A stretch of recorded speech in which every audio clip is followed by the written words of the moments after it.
Hello, welcome to IDD Talks. I'm Nastasia Lavrina, and our special guest today is an ambassador of Brazil to Azerbaijan, Mr. Manuel Montenegro. Mr. Ambassador, hello and welcome to our program. Good morning. Nice to be with you. Thank you. Thank you so much. We have several questions to be asked from you, and we hope our conversation will be very informative and interesting for our viewers. I hope so too. Let's start.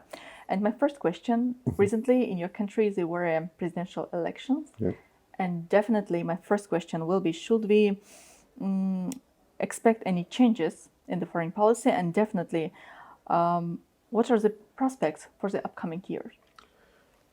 Well, I can tell you that certainly we will widen and deepen our relationships because this is a long-term proposition and our foreign policy is a continuum. I could remind you that our embassy was opened here in 2009, and since then we've been slowly developing ties, mutual ties. Your embassy was opened in Brasilia in 2012, and since then we've had a lot of interaction. So I'm very optimistic that we will continue on this path of mutual collaboration, people-to-people contacts, and of course also a lot of coordination in international fora. Yes, it seems very interesting that our two countries are willing to enlarge the scope of cooperation. So the next question will touch exactly these spheres. Brazil is Azerbaijan's largest trading partner among Latin American countries, while for Brazil, Azerbaijan is a leading trading partner in the South Caucasus region. So I guess it's a time to think about expanding of economic cooperation and maybe attracting of new investments from both sides. Absolutely, and I'm really glad to report that after the pandemic pause, we've been able to double the total flow of trade between Azerbaijan and Brazil. So it happens within just 1 year. 1 year, yes, it doubles from 21 to 22, and now it's over $200 million. Most importantly, we've become the largest importer of Azerbaijani fertilizer, and so that accounts for one-fourth of the exchange. This is a very encouraging sign that we have a lot of potential to grow. As to investment, I am sure that we have fields that might attract interest on both sides. We have a lot of bidding for oil and gas, and you have such a great experience in this area. And we have a lot of resources in terms of management, in terms of technology on the agricultural field. So those, I would think, would be the two most immediate fields that could be developed. So exchange of experience, that's one of the important spheres. Yes, absolutely. Where two sides may cooperate. Excellent. Another question is very important, I guess, for all Azerbaijani people, and it's very, very important. Brazil has always supported the territorial integrity of Azerbaijan during the time of when the conflict still was in the actually 90s, between yes. Azerbaijan and Armenia. How do you see the situation in the South Caucasus now in the post-conflict development?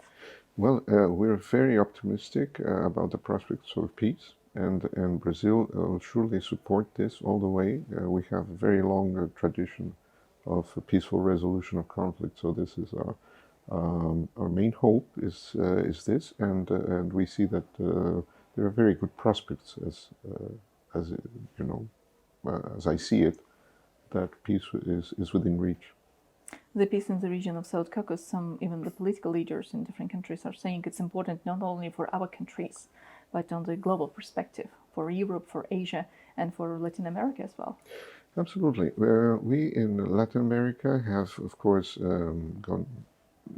had our little problems, but now in general, especially Brazil, has 10 neighbors and no problems, no territorial problems, etc. So I think that is a big asset that we have diplomatically to share, and also the peace is in the South Caucasus is very important to all the region, and as you said, not only to the region, but to this very troubled world we live in. So we need bright spots, of bright examples that show us that peace is the way that leads to development and leads to good things. And I'm hopeful, as I told you. Have you already had a chance to visit the liberated lands of I Azerbaijan? did, yes. I did several times. Several times. How do you see the process of restoration? Well, it's impressive, the pace. You built Fizuli Airport in a few months. I was there twice, once when they were demining, the next time it was built. We flew into Fizuli. And then there's another new airport that was commissioned just the other day. We also went through to see the works, the highway works. I see that there's a lot of improvement, and as I said, it's impressive what you're doing in such a short time. Especially demining. This is a problem very actual for many countries in the world, and Azerbaijan is one of these countries. Yes, that slows down things, but your government is putting the resources, and also the international community is coming up to assist Azerbaijan in many ways. So it's an ongoing effort. Exactly. Mr. Ambassador, I know you not for a month, I know you since already 2 years, and you're doing a great job here. Thank you. Culture, education, you're always trying to bring more impetus in the development of these parts of cooperation between two sides. Should we expect any new contracts, documents, agreements to be signed in the near future, maybe in this particular sphere? And tourism, I guess this is another sphere to be touched as well. Well, yes, absolutely. We are really close to signing two very important agreements. One is a memorandum of understanding on agriculture. It's very wide-ranging. It's going to be signed between the two ministries. It goes all the way from education to business, agribusiness. And the other that is also very important long-term is the education, the framework educational cooperation agreement. And this is coming up. So we should be signing it really soon. And on the cultural sphere, we're going to be very busy. First, we'll have the Baku Jazz Festival with a distinguished Brazilian band, and also right after that, we'll have the first Baku classical Brazilian classical music festival. Wow. In honor of our bicentennial year of independence. There's going to be 3 concerts at the Philharmonic Hall. We're working together with the chamber orchestra, the trio, and the quartet. So we're going to be very busy.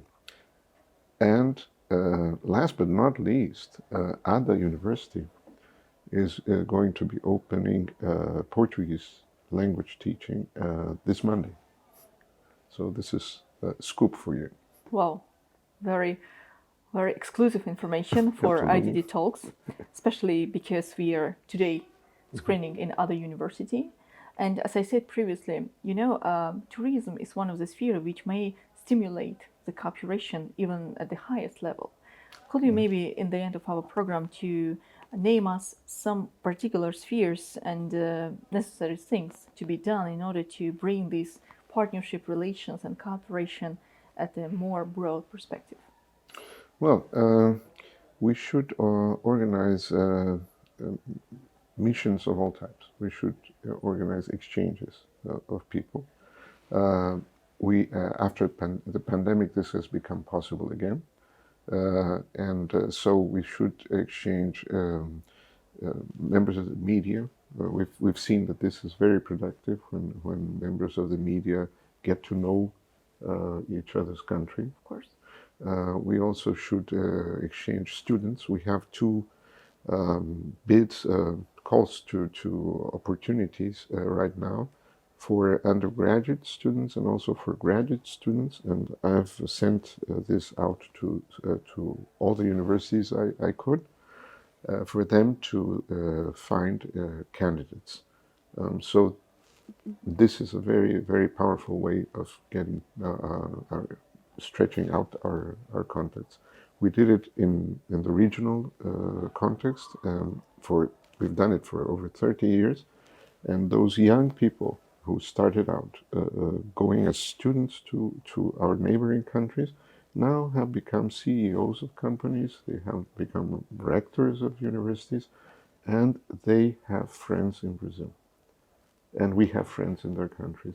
So this is a long-term proposition. This is why I'm so bullish on the idea of promoting educational cooperation.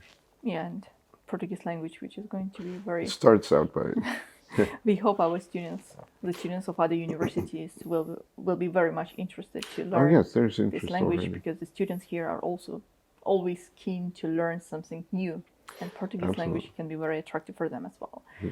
Mr. Ambassador, thank you so much for joining IDD Talks today. It was a pleasure to Thank talk you, with you. Wish you good luck. and you too. To you too. Thank you. Thank you. Just to remind you, watched IDD Talks. I'm Anastasia Lavrina, and our special guest today is Ambassador of Brazil to Azerbaijan, Manuel Montenegro. Stay with us and see you in the next edition.